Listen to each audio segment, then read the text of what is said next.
नमस्कार, प्रदेश की अहम खबरें लेकर हाजिर है सुजस आवाज राजस्थान। मेधा और शेखर से सुनिए आज के मुख्य समाचार। सबसे पहले नजर हेडलाइंस पर। मुख्यमंत्री भजनलाल शर्मा ने किया विप्रो हाइड्रोलिक प्लांट का उद्घाटन।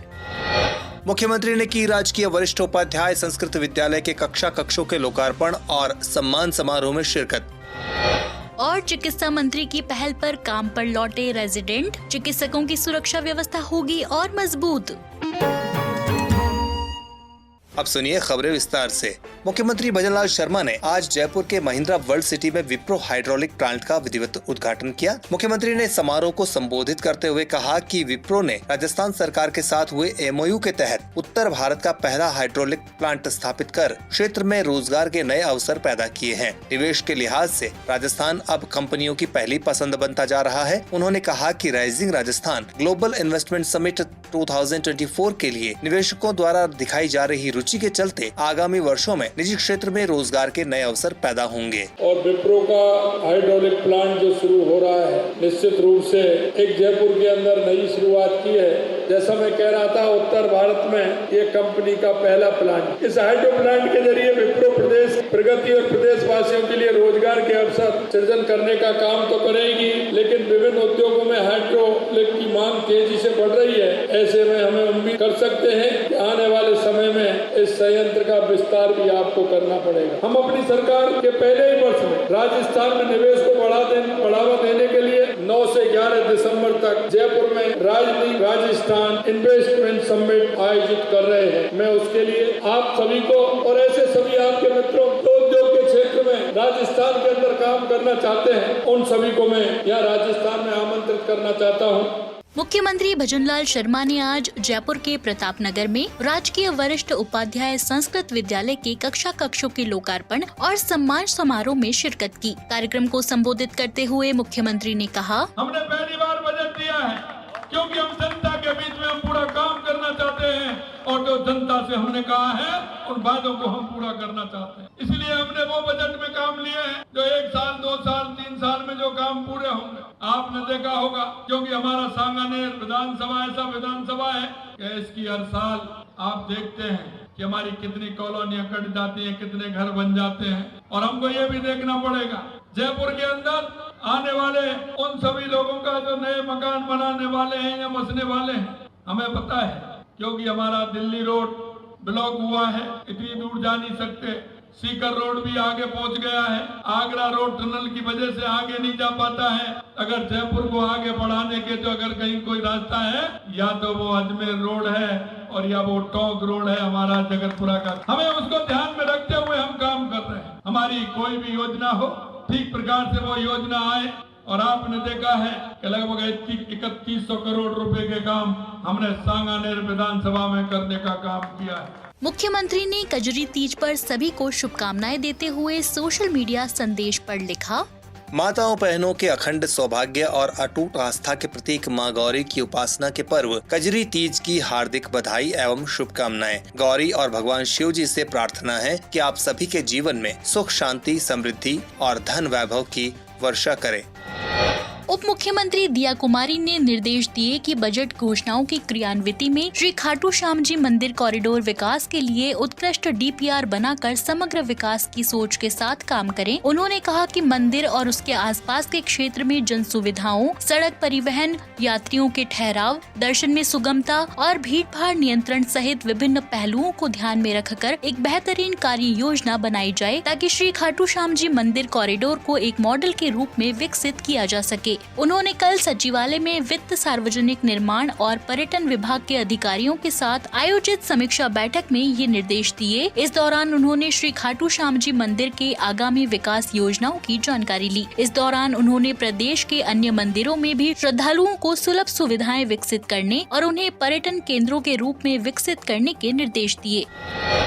कोलकाता रेजिडेंट प्रकरण को लेकर कार्य बहिष्कार कर रहे रेजिडेंट डॉक्टर्स चिकित्सा एवं स्वास्थ्य मंत्री गजेंद्र सिंह खींवसर की पहल पर बुधवार शाम आपातकालीन और आईसीयू सेवाओं में काम पर लौट आए। रेजिडेंट चिकित्सकों के प्रतिनिधि मंडल ने बुधवार को शासन सचिवालय में चिकित्सा मंत्री से मुलाकात की थी और अपनी समस्याओं से अवगत कराया। चिकित्सा मंत्री ने रेजिडेंट चिकित्सकों से कहा कि वे मानव सेवा से जुड़े चिकित्सकीय पेशे का सम्मान रखते हुए काम पर लौटे। राज्य सरकार उनकी समस्याओं के निराकरण के लिए समुचित कदम उठाएगी। उन्होंने कहा कि वर्तमान सरकार के कार्यकाल में डॉक्टरों की विभिन्न समस्याओं और मांगों को लेकर सकारात्मक सोच के साथ निर्णय लिए गए हैं। आगे भी उनके हितों का पूरा ध्यान रखा जाएगा। चिकित्सा मंत्री के साथ सौहार्दपूर्ण माहौल में हुई वार्ता और सकारात्मक आश्वासन के बाद रेजिडेंट डॉक्टरों ने आईसीयू और आपातकालीन इकाई में सेवाएं देने पर सहमति दी। चिकित्सा शिक्षा विभाग के अतिरिक्त मुख्य सचिव शुभ्रा सिंह ने बताया कि रेजिडेंट डॉक्टरों की समस्याओं के निराकरण के लिए मेडिकल कॉलेज स्तर पर एक कमेटी गठित करने के निर्देश दे दिए गए हैं। मेडिकल कॉलेज के प्रधानाचार्य या अधीक्षक की अध्यक्षता में गठित होने वाली इस कमेटी में रेजिडेंट डॉक्टर्स के प्रतिनिधि भी शामिल होंगे। ये कमेटी विभिन्न समस्याओं के निराकरण के सुझाव प्रस्तुत करेगी। सुझावों के आधार पर राज्य सरकार आवश्यक कार्रवाई सुनिश्चित करेगी।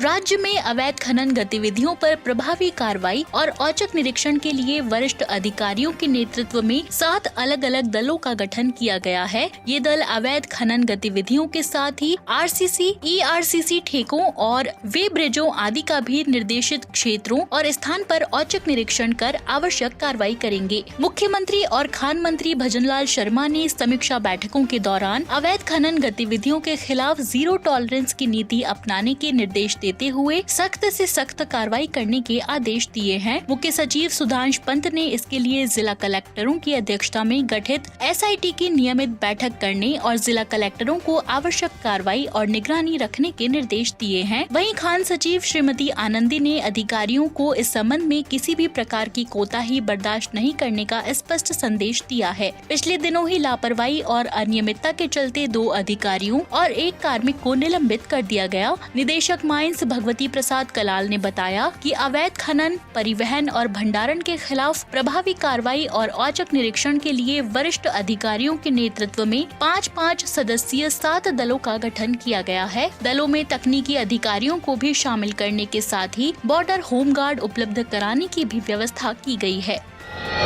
बढ़ते हैं आगे। ऊर्जा मंत्री हीरालाल नागर ने कहा है कि राज्य सरकार वर्ष 2027 तक किसानों को दिन में बिजली देने की दिशा में संकल्पित भाव से काम कर रही है। उन्होंने अधिकारियों को आगामी रबी सीजन में बिजली की संभावित मांग का आकलन कर पर्याप्त उपलब्धता सुनिश्चित करने के निर्देश दिए हैं। श्री नागर विद्युत भवन में प्रदेश के विभिन्न जिलों से आए भारतीय किसान संघ के एक प्रतिनिधि मंडल के साथ बिजली आपूर्ति से संबंधित विषयों पर चर्चा कर रहे थे। उन्होंने कहा कि केंद्र के अनावंटित पूल से प्रदेश को मिल रहे 1000 मेगावाट बिजली के आवंटन को आगामी रबी सीजन में भी जारी रखने के लिए उच्च स्तर पर आग्रह किया जाएगा। ऊर्जा मंत्री ने कहा कि राज्य सरकार किसानों के हितों के लिए पूरी तरह समर्पित है। संकल्प पत्र में कृषि कार्य के लिए किसानों को प्रतिदिन 8 घंटे निरंतर बिजली की आपूर्ति करने के वादे को पूरा करने के दृष्टिगत दूरगामी सोच के साथ निर्णय किए जा रहे हैं।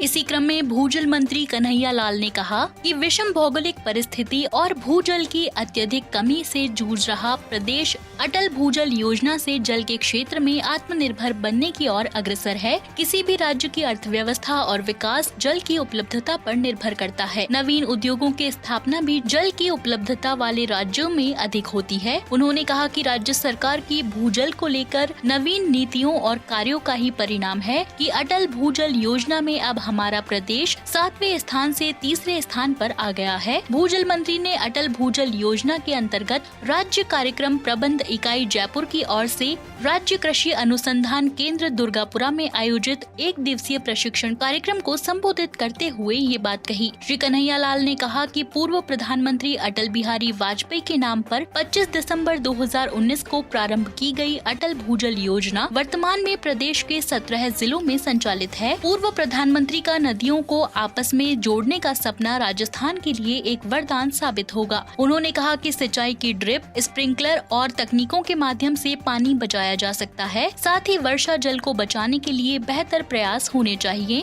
और उपयुक्त स्थानों पर रिचार्ज स्ट्रक्चर बनाए जाएं। राजस्थान लोक सेवा आयोग की ओर से सहायक आचार्य कॉलेज शिक्षा विभाग प्रतियोगी परीक्षा 2023 के अंतर्गत 6 विषयों के साक्षात्कार का आयोजन 28 और 29 अगस्त को किया जाएगा। आयोग सचिव ने बताया कि निर्धारित कार्यक्रम के मुताबिक सिंधी, म्यूजियोलॉजी और म्यूजिक इंस्ट्रूमेंट सितार विषय के लिए साक्षात्कार 28 अगस्त और पंजाबी म्यूजिक, वायलिन और म्यूजिक तबला के साक्षात्कार का आयोजन 29 अगस्त को किया जाएगा। साक्षात्कार के समय अभ्यर्थी अपने मूल प्रमाण पत्र, माय फोटो प्रति साथ लेकर आए, अन्यथा उन्हें साक्षात्कार से वंचित कर दिया जाएगा। अभ्यर्थियों के इंटरव्यू लेटर आयोग की वेबसाइट पर यथा समय अपलोड कर दिए जाएंगे। तो ये था आज का सुजस बुलेटिन। मेधा और शेखर को दीजिए इजाजत। कल फिर होगी आपसे मुलाकात। तब तक के लिए नमस्कार।